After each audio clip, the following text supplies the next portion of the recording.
Hello everyone. Please don't judge me. I'm in my pajamas and I just got up because I was thinking of things that I wanted to do and I couldn't sleep. So I just got up. So it's really early in the morning. I'm not talking loud because I don't want to wake up the rest of the family. And I came up with this idea that I wanted to share with you. I just think that a lot of things that you can buy in the stores could be probably crafted with the amount of things that we have in our craft room. We probably could come up with an alternative. And with all the mixed media that we've just started doing here on the pantry, I thought that this might work. So what I started to do is on my Gypsy, I am creating images that are joined together so that I can create images like this. Now, let me get a piece of paper to put under it. So that I can use them like a stencil or what would it be called? A mask, I guess. So that when I do get my jelly pad, which I've ordered, I've got some images that I can then copy over or pull them off and just play with them and do different designs on them. But we can create our own. You could do words, you could do whatever you wanted using your Cricut. And what I ended up using was just these kind of page dividers. They're a really thin plastic, so they cut really easy on the Cricut. They probably work on a silhouette as well. I'm just saying that that's how I wanted to do it, so I'll show you.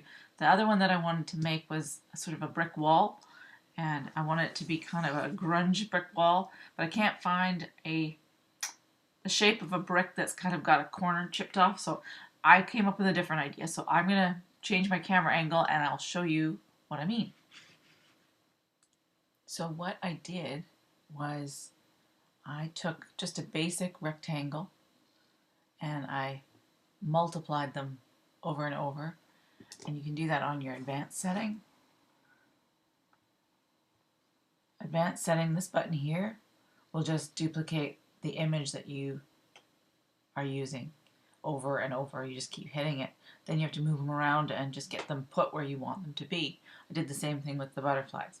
I used one butterfly and I resized it back and forth, and on the page, this is what, oops, go back. Where will it go? Finicky little thing. There we go. Okay, so this is my butterflies, and I've welded them together so that they all came out as one piece, which it wasn't that difficult. I just didn't want to overlap where the pattern within their wings. I didn't want to overlap that, just the outer edge of it, just to keep it neat and tidy. I didn't want it to get too confusing. So that was my butterflies, but I'm going to keep these on, like on my Gypsy. Should I rip it or do something with it, or if somebody wants one, I can always send one to somebody if they don't have a Gypsy or a Cricut. So now this one, my bricks, I like this. And I think what the neat thing about it is that you get a positive and a negative. So this is going to cut out a whole bunch of little squares or rectangles. So your negative is what I want to use. I don't want to use the positive, which is the squares. So the negative is what I want to use. And the negative of the butterfly is a little weird. And I may use it just as a texture, but I've kept that too. And I've got them all in a binder because I use these and they've got the little, oops, I'm going to have to bring my page back up. So I'll show you that in a second.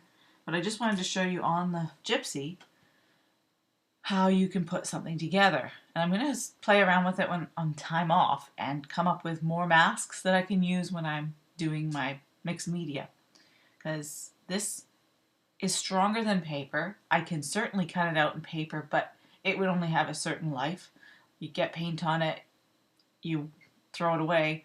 But I mean, it can be done. You can certainly cut out pretty well any shape or design. You just basically, if it's paper, throw it away. But if it's plastic, you can just wipe it off and use it again. So let me move back, go ahead and open up and let you see what the mask, the negative image looks like on the butterflies. So this is the positive image, and I'm just going to keep that in a pocket protector. And this one, because it has the holes in it, will just go into my binder.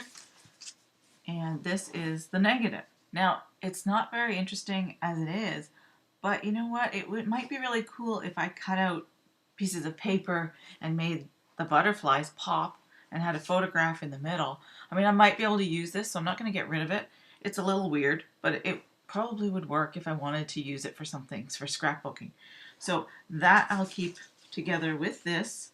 And then this is the other one that I've done. And I cut out a heart and sort of a squiggly arrow.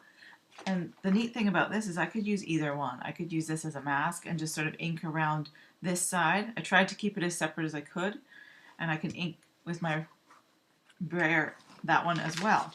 But the positive images that came off of that one, I got 4 because I used Accent Essentials, and it has that cutout, it has this cutout, it has this one, and it has a regular heart. So you can really start to play around with it and do other things. So I just thought I'd show you.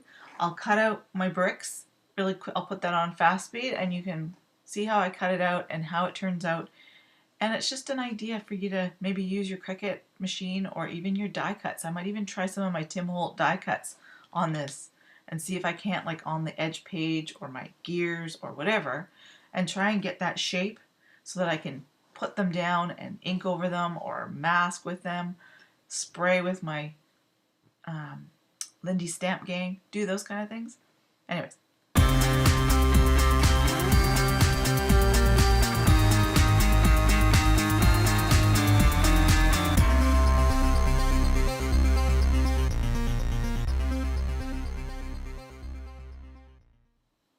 So there you have it. Now I have my bricks, and I can use those in any which way I want. I can use either side. And I kept the little bricks because I thought, you know, I might use those in another way. I'm not going to get rid of them because they match up with these ones. If I want to do something afterwards, if I do a color over the whole thing and then peel this off, I may just put my bricks over top of what I left behind so that I can do another color and do another layer of color. So I'm going to play with it, and I've got all these. I'm not going to throw it away. You know, if anybody knows me well enough, they know that I don't throw anything away if it's possible to be used. So have a good day. Hope you like this tip, and happy crafting. Bye.